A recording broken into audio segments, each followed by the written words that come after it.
The night was colder than usual.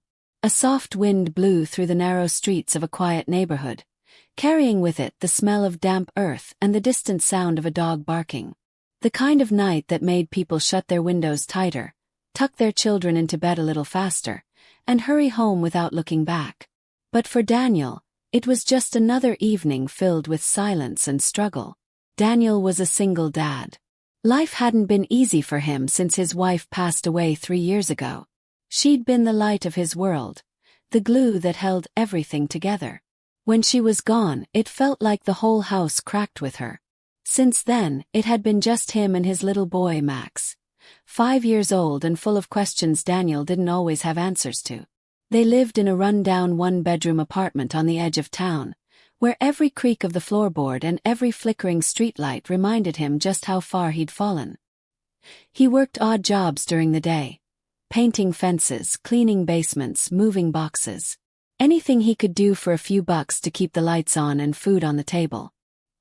He wasn't proud of how little he had, but he never let Max feel it.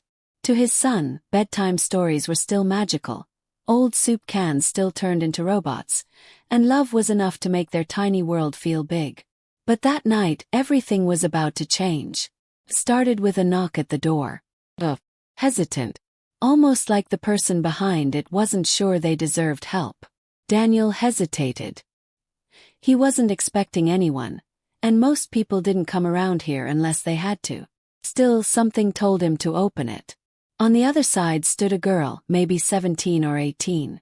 Her clothes were too thin for the weather, her eyes wide and tired, hair messy like she'd been walking for miles. She clutched a small backpack to her chest like it was the only thing she owned. And maybe it was. I'm sorry, she stammered, her voice barely above a whisper. I just need a place to rest. Just for tonight. I won't cause any trouble. Please. Daniel looked at her, then glanced behind her. No car. No one else on the street. Just this young girl, shivering under the street lamp, standing on the edge of something she wasn't ready to explain. He should have said no. He had a child to protect. A small, fragile boy asleep in the next room. But then he saw something in her eyes. Something broken, something desperate. He had seen that same look in the mirror too many times. He opened the door wider. You can stay the night, he said quietly. But just tonight. Her name was Lila. She barely spoke as he handed her a blanket and set her up on the worn-out couch. Max never even woke up. Daniel sat at the kitchen table, sipping lukewarm coffee, pretending not to wonder who she was or where she came from. But there was a heaviness about her, like she was running from more than just the cold. Later that night, as the wind howled louder outside, Daniel heard a soft sound, like someone crying, muffled by the weight of secrets. He didn't go out to her. Something told him she needed that moment alone. The next morning things felt different. Lila offered to help with breakfast. She cleaned up the dishes. She smiled at Max in a way that felt familiar, like she'd known how to care for someone younger. But there was still that guarded look in her eyes, always scanning the windows, always bracing for something. Daniel didn't ask questions. He'd learned that sometimes the best way to help someone is simply to be there without pushing. But there was something strange too. Her hands, though scraped and cold, were soft. Not like someone used to street life. Her backpack, though small, had initials embroidered on the inside in gold thread. LVK. She didn't talk about family, but every now and then she'd pause while looking at Max, like she was remembering someone. By the second day, Daniel had decided to let her stay a bit longer. Just until you figure things out, he told her, trying to sound casual, though a part of him felt protective already. She agreed with quiet gratitude in her eyes. What Daniel didn't know, what he couldn't have imagined, was that Lila wasn't just a runaway girl. She was the daughter of Vincent Kingsley. Yes, that Vincent Kingsley, the millionaire tech mogul whose name was on billboards, tech magazines, and the news almost every week. The man whose daughter had mysteriously disappeared 6 days ago without a trace, launching a statewide search. The same girl now folding Daniel's laundry and reading bedtime stories to Max as if she had nowhere else in the world to be. And while Daniel believed he was giving shelter to someone in need, the truth was far more complicated. Because someone else was looking for Lila. Someone who didn't want her found. Someone watching from a distance, waiting for the perfect moment to strike. That moment was coming. Daniel's small apartment, filled with warmth and humble kindness, was about to become the center of a story much bigger than he'd ever imagined. A story of secrets, betrayal, and a father who had nothing, but who might end up giving everything to protect a girl he barely knew. The knock that brought her to his door wasn't just a moment of chance. It was the start of something life-changing. And as Daniel tucked Max in that night, unaware of the storm heading their way, Lila stood by the window, staring into the darkness. Her phone was off. Her heart was racing. And somewhere out there, someone knew exactly where she was. The question was, what would happen when they finally showed up? Lila didn't sleep that night. She stood near the window, barely blinking, watching the shadows stretch across the quiet street like they were alive. Her hand gripped the edge of the curtain as if letting go might somehow invite danger in. She could still hear Max's soft breathing from the next room, the little boy unaware that his world had become tangled in something far bigger than bedtime stories and warm pancakes. And Daniel, he was too kind, too trusting. He had no idea who she really was or what following that kindness might cost him. In the early hours of the morning, Lila finally stepped away from the window and sat on the edge of the couch. She pulled her backpack onto her lap and slowly opened the zipper. Inside, beneath a few wrinkled clothes and a water bottle, was a small envelope. It was slightly torn at the corner, smudged from her hands, but the gold crest stamped on the front still gleamed faintly. VK Enterprises. Her father's empire. She stared at it for a long time. That envelope was the only thing she took when she ran. Not money. Not jewelry. Just that, proof of something she wasn't supposed to know. Something her father would never want the world to see. And now, she wasn't even sure if she was running from her family or from the people her father trusted. When morning light finally crept through the window, Daniel was already in the kitchen making coffee. The scent drifted through the apartment, comforting in its routine simplicity. He looked up and smiled when he saw her. "Sleep okay?" he asked gently, not pressing, just offering a small bit of normal in a world that didn't feel normal at all. Lila nodded, lying with a tight smile. "Yeah, thanks." Daniel didn't believe her, not completely. But he didn't ask. Maybe he knew that sometimes silence was a safer place than truth. Max ran into the room a few minutes later, still in his superhero pajamas, giggling about a dream he'd had. Lila couldn't help but smile at him. He was pure, untouched by anything cruel. And somehow that made her want to protect him even more. By noon, Daniel had gone out to check on a painting job. He left Max with Lila, something she hadn't expected. "You're good with him," he'd said before leaving. "And he already likes you." Lila had never taken care of a child before. Not like this. But Max made it easy. He asked questions, told her about his favorite cartoons, and tried to teach her how to draw a dinosaur. For a few hours, it felt like the world wasn't falling apart. But the peace didn't last. Around 3 in the afternoon, a black car drove slowly down the street. It didn't stop. Just rolled by, its windows tinted too dark to see inside. But Lila felt it. Something in her gut told her she was being watched. Her heart started racing. She quickly pulled the curtains closed and locked the door. Later, when Daniel returned, she tried to act normal. She didn't tell him about the car. What could she say? That the people looking for her might be powerful enough to find her no matter where she hid. That the girl he welcomed into his home might bring danger to his son's doorstep. Instead, she helped him make dinner, laughed at Max's silly jokes, and stayed quiet. But the fear was growing. Meanwhile, across town, in a sleek office tower with floor-to-ceiling windows, Vincent Kingsley sat in a leather chair, staring at the photo of his daughter. Had been 6 days. 6 days without answers. His team had searched every possible lead, followed every camera trail, and still came up empty. "She's smart," said his head of security. "We underestimated her." Vincent's jaw clenched. "No. You underestimated her. Erased her." I know what she's capable of. The man hesitated before asking, "Do you want us to go public?" Vincent shook his head. "Not yet. I don't need headlines or sympathy. I need her back." Quietly. But his voice wasn't just laced with worry. Held something colder. There was more to this than a missing daughter. And Vincent wasn't just a grieving father. He was a man protecting something. Back at the apartment, Lila sat quietly with Max as he drew pictures on the floor. Daniel was in the other room fixing a leaking faucet. For a moment, things felt strangely peaceful again. Until Max asked, completely out of the blue, "Why are you sad all the time?" Lila blinked, caught off guard. "I'm not sad," she said gently. Max frowned. "My dad says you can smile with your mouth but not with your eyes." She didn't know what to say. Children had a way of seeing things adults tried to hide. She reached out and smoothed his hair, then looked away before he could see her tears. That night, she sat alone on the balcony. The city lights flickered in the distance. Somewhere out there, her world was unraveling. And she had brought it with her to Daniel's door. In her mind, she kept replaying the moment she overheard the conversation between her father and that stranger in the office. The words were sharp, cold, calculating. Not the words of a father, but of a man protecting his empire at all costs.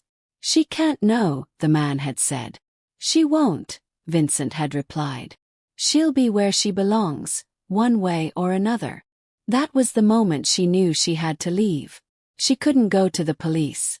They'd never believe her. Her last name would speak louder than her voice. So she ran. With only the envelope and her instincts. But instincts can only carry you so far. And now, someone had found her. She could feel it. The next morning, Daniel noticed her eyes looked different. Darker, guarded. He didn't press her. But he did notice the extra lock she added to the door. And how she double-checked the windows before sitting down. "Is someone looking for you?" he asked gently, careful not to scare her. She hesitated, her hands frozen around her mug. "Maybe," she said softly. "But I don't want to bring you into it." Daniel looked at her for a long moment. Too late for that. He didn't say it with anger. Just quiet acceptance. Because something in his heart already told him this girl wasn't just passing through. She was running from something that had teeth. And whether he liked it or not, she was part of his world now. Lila looked up at him, her voice barely a whisper. "Thank you for letting me stay." Daniel nodded. "Just promise me you'll tell me the truth. When you're ready." But time was running out. Because later that same afternoon, the black car returned. This time it parked across the street. The engine idled. No one stepped out. And Lila, frozen behind the curtain, knew one thing for sure. They'd found her. Lila didn't sleep that night either. The black car didn't move for hours. It just sat there, humming quietly in the dark, like a shadow waiting for the right moment to stretch. She watched it through the curtains, her heart pounding so loud she was sure Daniel could hear it from the next room. But she said nothing. Every part of her wanted to grab Max and run, but she had nowhere else to go. And even worse, she had dragged them into this. The next morning the car was gone. No note, no knock. Just vanished like it had never been there. But Lila knew better. That car wasn't just watching. It was a warning.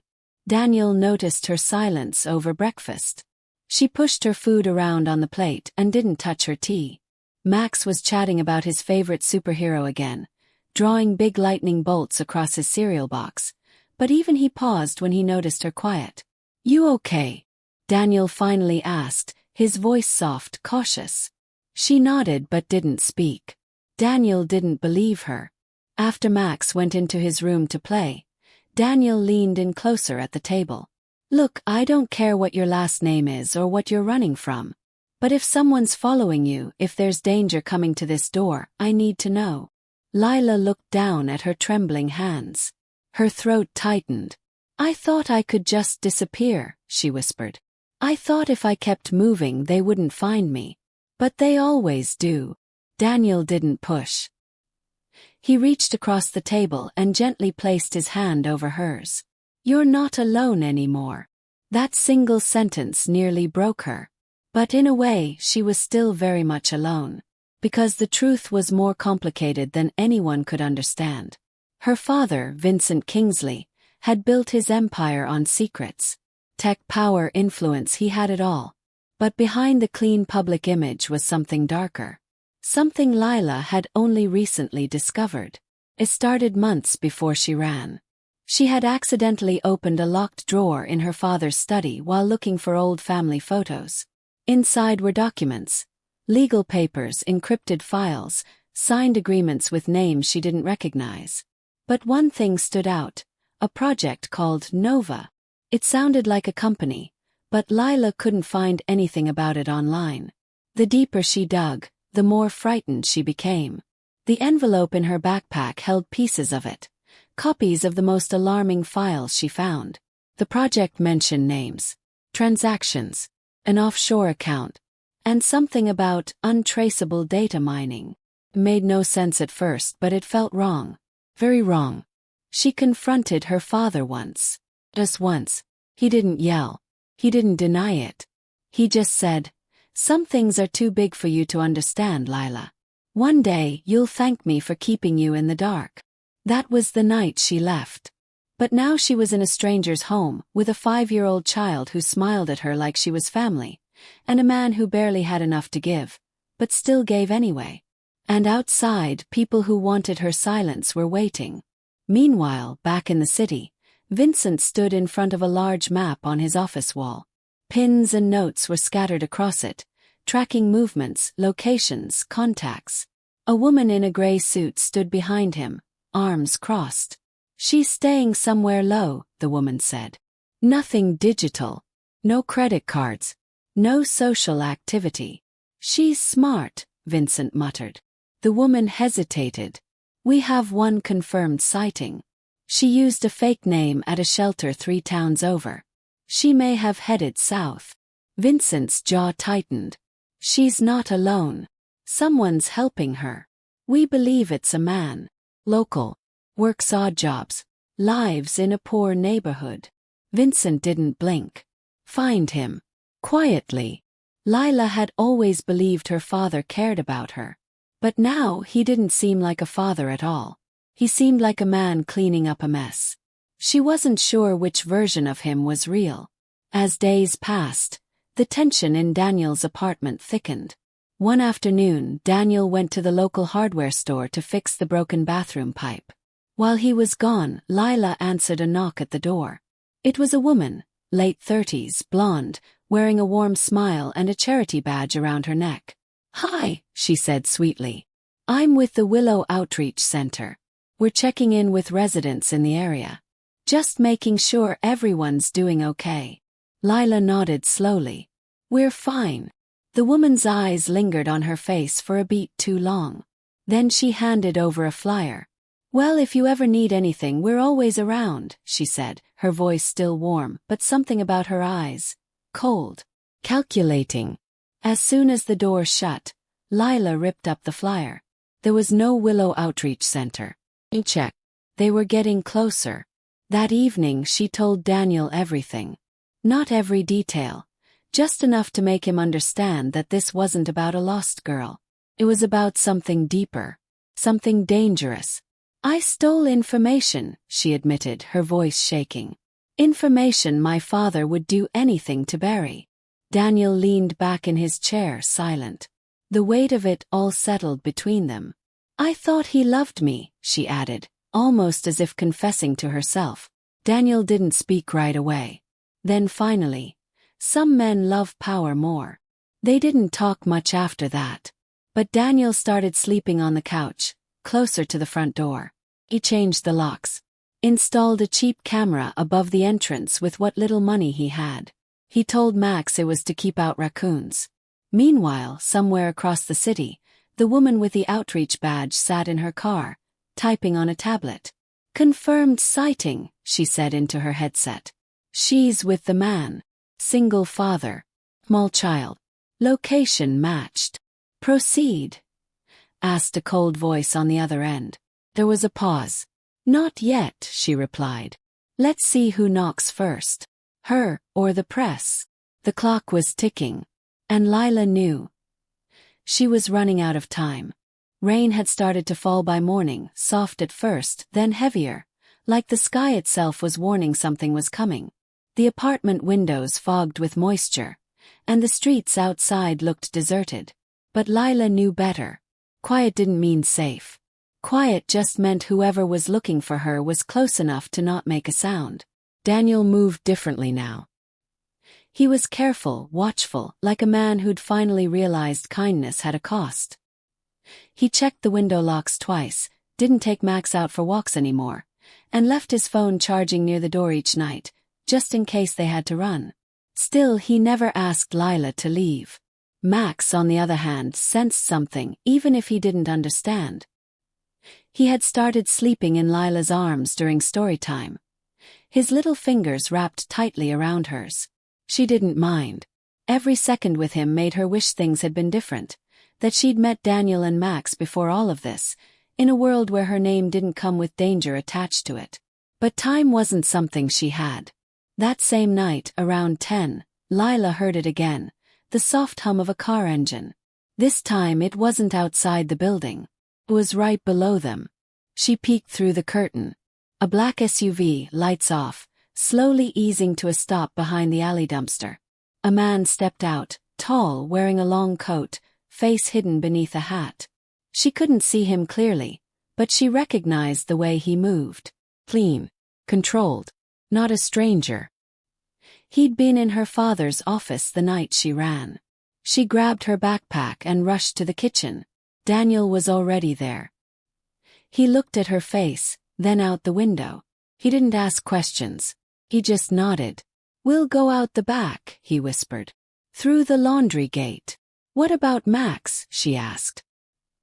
"He's already in my coat. Shoes on." It wasn't the first time Daniel had to move fast. Years of hardship had taught him how to survive with little more than instinct and heart. He picked up Max, who clung to him sleepily, half aware but quiet. Lila stuffed the envelope deeper into her backpack and followed behind. The hallway was dark. Daniel's boots didn't make a sound on the old wooden floor. At the far end, the laundry gate creaked. Just a little, but the sound echoed like thunder in the silence. Behind them, a door opened. Lila froze. The man in the coat had reached the top of the stairs. He didn't speak, didn't yell, just stared. His hand was tucked into his jacket. Daniel stepped in front of Lila, shielding her with Max in his arms. "We don't want trouble," he said quietly. "You already have it," the man replied. Then a second figure appeared behind him. Same black coat, same calm posture. This wasn't a rescue mission. It was a recovery. And it was about to get ugly. Daniel grabbed Lila's wrist and bolted through the gate. The moment their feet hit the wet pavement outside, the air seemed to snap. Lights in the alley flashed on. Another car engine roared to life. The back exit wasn't clear anymore. They turned into the adjacent alleyway, squeezing between fences and dumpsters, trying to stay low. Max whimpered softly. Lila held his hand tight, whispering that everything would be okay even as her legs shook beneath her. They didn't get far. Another figure stepped into the path. But this one didn't match the others. She wore no coat, no badge, no earpiece. Just jeans, a windbreaker, and sharp, alert eyes. "Lila Kingsley," the woman said, voice steady. "I'm not here to hurt you." "Then why are you here?" Daniel asked, stepping in again, body tense. She raised her hands. "Because if you keep running, they'll catch you, and they won't talk first." Lila blinked. "You're not with them." The woman pulled a badge slowly from her pocket. "Not a company one. Federal one. My name is Rachel Torres. I've been trying to reach you since you left Kingsley Tower." Lila stared at her. "Why?" "Because the files you stole. We've been trying to get those for years." Daniel's head snapped toward Lila. She hadn't told him what exactly was in the envelope. Rachel stepped closer. "Your father's not just hiding offshore accounts. He's involved in tracking user data through unauthorized satellite tech, connected to global intelligence networks. We've known, but never had enough to move forward. Until now. The sound of footsteps interrupted them. Fast, heavy, coming from both ends of the alley. Rachel turned sharply. "You have to come with me," she said. "Now." Daniel looked at Lila. "It's your call." Lila took one step forward. And that's when the first shot rang out. It didn't hit anyone. Just a warning. But it echoed so loudly it sent Max into a panic, crying and clutching Daniel's neck. Lila spun around to see the men from before, coats off now, moving fast. The comm act was over. Rachel pulled her weapon and fired a shot into the air. "This is a federal operation. Step down." But they didn't. Chaos exploded in the narrow alley. Yelling, running, screeching tires.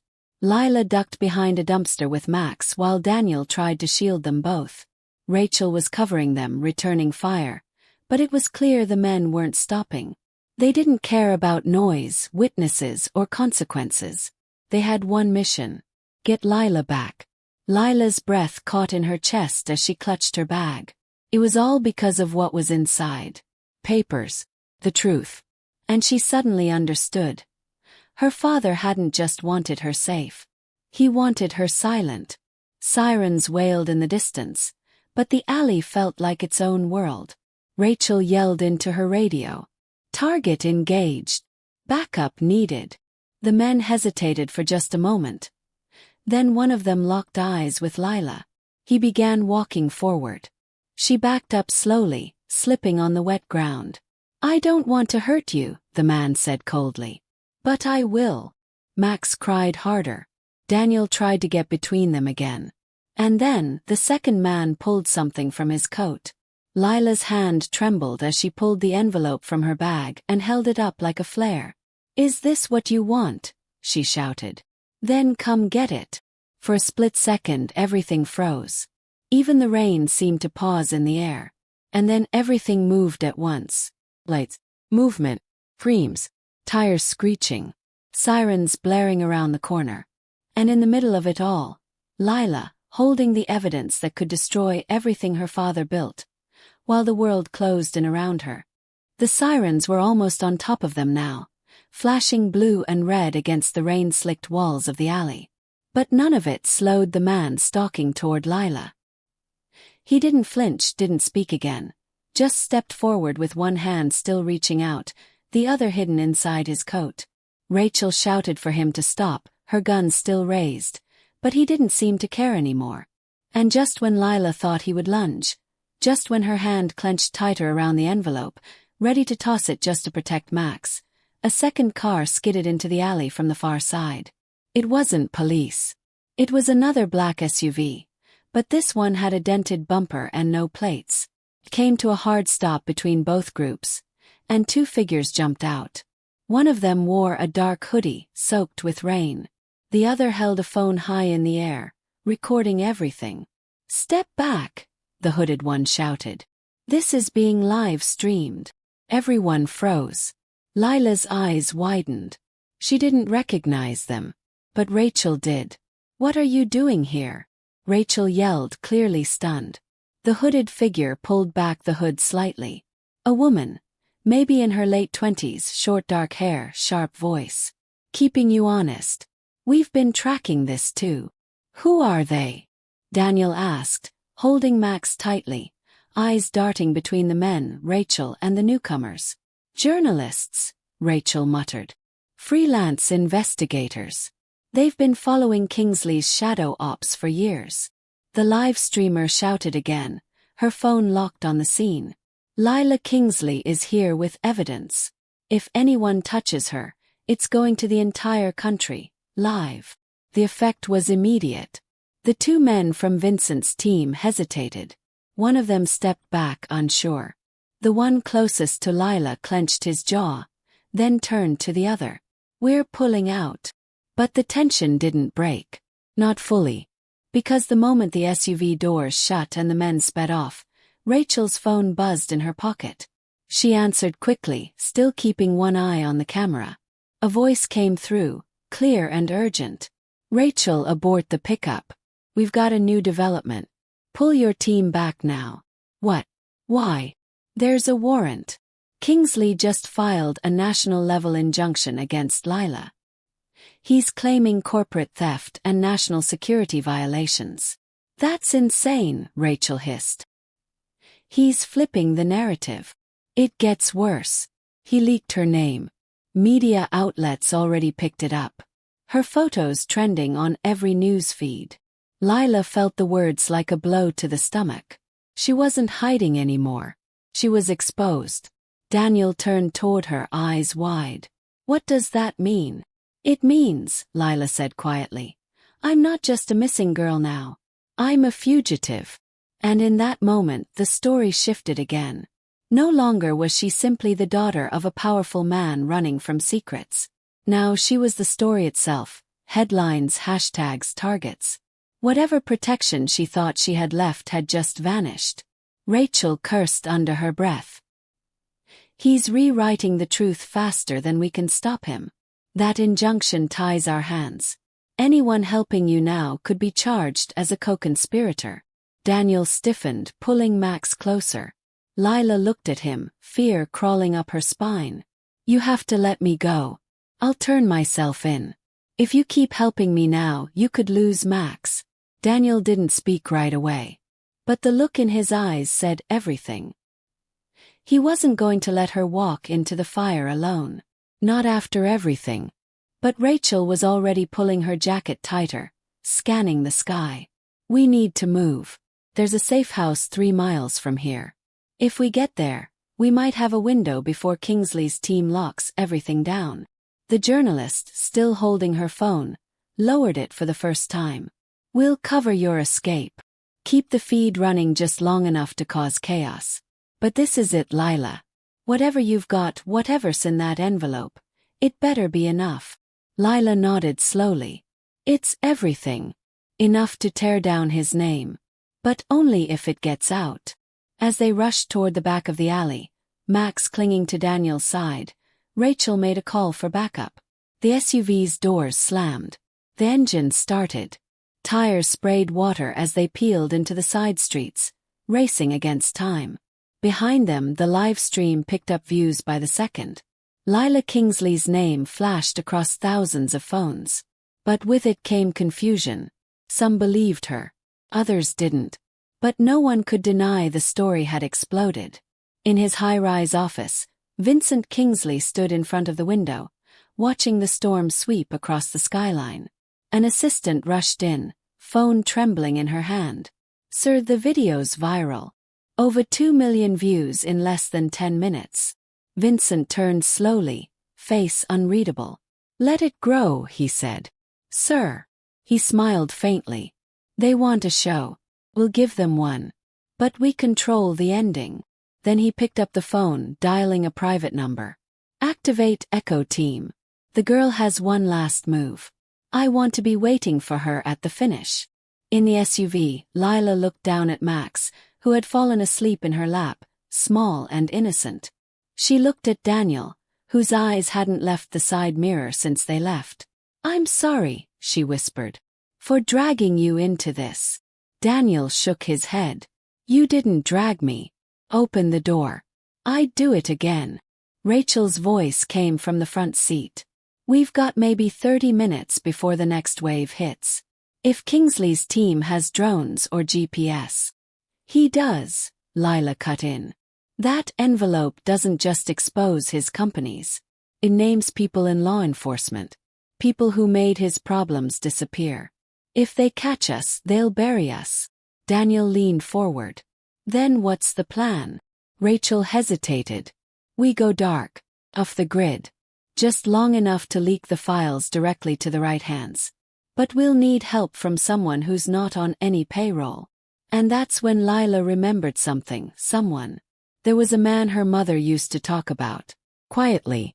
A cousin, once a cybersecurity expert, now off the radar, living in the woods upstate. The kind of person no one could trace. She didn't know if he'd help. But she had nowhere else to go. I know someone, Lila said. Rachel glanced at her. You sure? No, Lila admitted. But he hates my father more than I do. The rain pounded harder now. The safe house was up ahead, but the real danger wasn't behind them anymore. It was waiting for them at the next door. The room was silent except for the sound of the girl's soft breathing. Ethan stood frozen by the door, still trying to process the chaos of the last few hours. The revelation that Claire was the daughter of Samuel Whitmore, the billionaire he'd seen only in magazines, had left him completely shaken.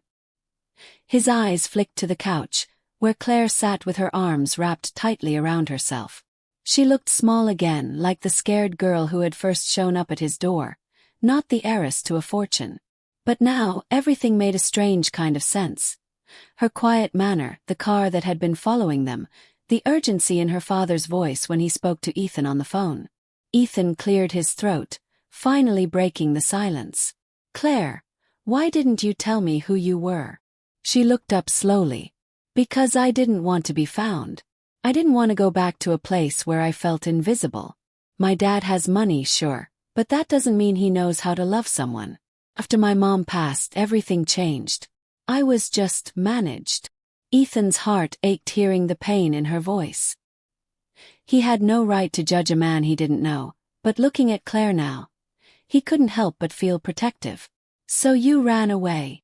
"I needed to feel like I mattered," she said. "Not just as someone's responsibility or an item on a to-do list. That night I knocked on your door. I didn't even know where I was going. I just knew I couldn't stay there anymore." Ethan sat down across from her, his eyes full of concern. "And now," she hesitated, "now I don't know what's real anymore. You treated me like I was worth something. Not because of money or name, just because I needed help. And that meant more to me than you know." Before Ethan could respond, there was a soft knock at the door. His body tensed instantly. Claire's eyes widened. Ethan moved cautiously and opened the door just enough to peek through. Standing outside was a tall woman in her early 40s, with sharp eyes but a gentle expression. Behind her stood the same man who had followed them before. "Mr. Carter?" the woman asked. "My name is Evelyn Grant. I'm Claire's godmother and Samuel's legal advisor. We're not here to take Claire away against her will. We just want to talk." Ethan opened the door wider, his guard still up. Claire stood slowly, her eyes narrowing in suspicion. Evelyn stepped forward. "Claire, sweetheart, your father didn't send me to force you home. In fact, he doesn't know I'm here. But when I heard what happened, and that you were found safe, I had to see for myself." Claire crossed her arms. "Why now? Why after all this time?" Evelyn glanced at Ethan, as if asking for permission to speak freely. He gave her a slight nod. "Because I think your father is scared to admit he failed you," Evelyn said. "He's a proud man, Claire. But after your mother died, he shut down. He couldn't cope. And instead of reaching for you, he pulled away." Claire's expression softened, but her voice was still guarded. "Then why didn't he come himself?" Evelyn took a deep breath. "Because he thought you wouldn't want to see him. But he's at the hotel right now in town. He's barely slept. He's been calling every hospital, every station. He's terrified." The air in the room felt thick with emotion. Ethan watched Claire closely. Part of her was still angry, still hurt, but another part was beginning to crack. "You don't have to go with me," Evelyn added gently. "But maybe, just maybe, you should hear him out." Claire turned to Ethan, her eyes searching his. "What should I do?" Ethan stood and came closer. "That's not for me to decide, Claire. But I know this, you're strong and you're brave. You left because you needed something. And maybe now. Maybe it's time to find out if your father's finally ready to give it." Claire looked down for a long moment. When she finally nodded, it was subtle, almost uncertain, but it was there. An hour later, Ethan sat alone on the porch steps, watching the sky shift into deep blue.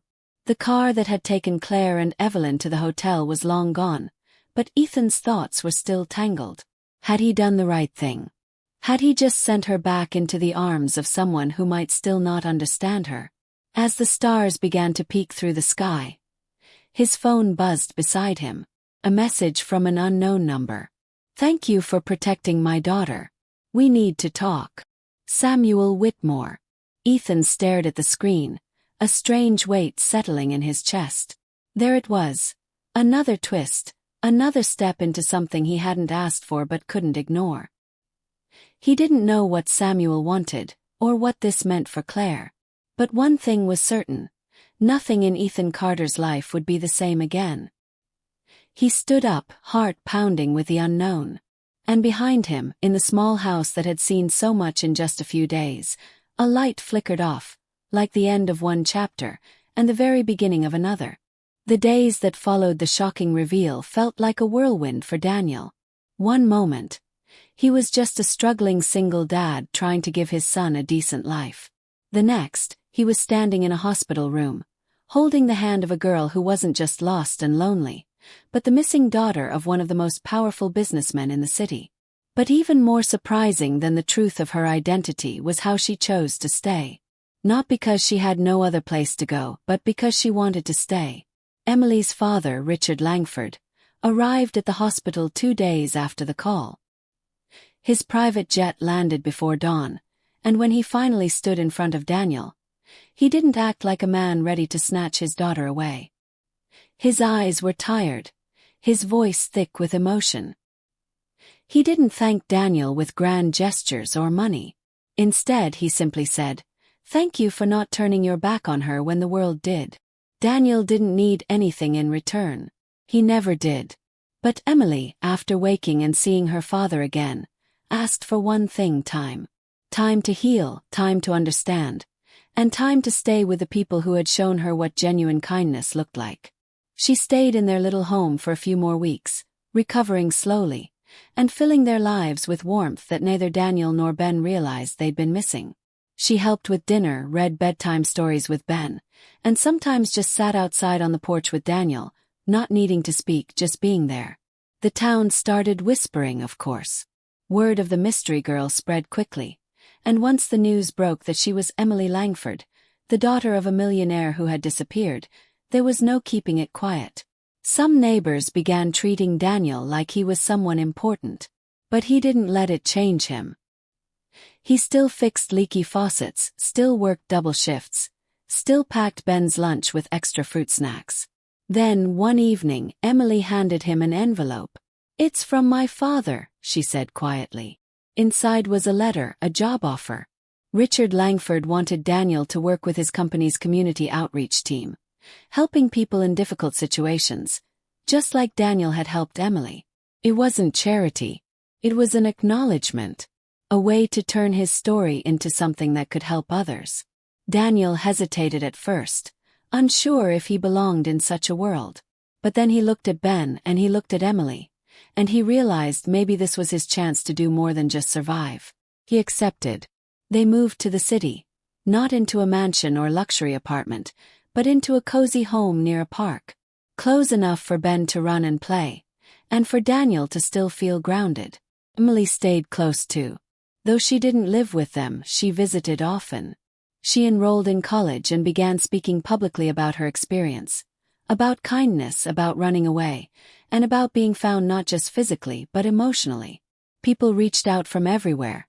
Single parents, foster kids, families who had lost someone. They saw in Daniel and Emily a strange but beautiful story of second chances. And Daniel, once just a quiet mechanic trying to make ends meet, became someone who gave hope to others just by being who he was. As time went on, Emily and Daniel's bond only grew stronger. It wasn't the kind of bond people gossiped about or tried to define. It was just real, built on trust, honesty, and a night that neither of them would ever forget. The night he opened his door to a stranger, not knowing she'd change his life forever. Ben thrived too. He had a new school, new friends, and an unshakable belief that good things come when you least expect them. He never forgot how Emily had sat beside him during those scary nights, or how his dad had always made sure he felt safe, even when they had so little. The final twist came not in the form of scandal or drama, But in a letter Daniel found one morning. It was from Emily's mother, written years before she passed, sealed and hidden in a box Emily had just found. The letter spoke about courage, about listening to your heart, and about believing in the goodness of people. Emily wept when she read it. Daniel did too. Because somehow, that letter felt like a quiet confirmation that everything that had happened, all the pain and confusion, had led to something worthwhile. Emily took the letter to a local charity and asked to have it framed. Beneath it, they placed a simple quote. Sometimes, the people with the least to give end up giving the most. That quote became the motto of the outreach center Daniel helped build. And every time he walked through its doors, saw the people being helped, the food being packed, the children laughing, he remembered that cold night when he had nothing but a couch and a blanket to offer. Now he had a purpose. The story of the poor single dad who took in a runaway girl for just one night, never knowing she was a millionaire's daughter, became a quiet legend in town. Not because of the twist, but because of the heart behind it. It reminded people that you don't need wealth to be rich in kindness. That even in your lowest moments, you can change someone's life. Daniel didn't become a celebrity. He didn't chase fame. He just lived his life day by day, doing the same thing he did that very first night, opening his door when someone needed help. And in doing so, he discovered that sometimes, the most unexpected moments become the ones that define you. Because love, whether it's between a father and his son, a girl and a family who saved her, or a community that comes together, doesn't care about money or status. Just needs a place to grow. And Daniel's small, humble home was the perfect place for it to begin.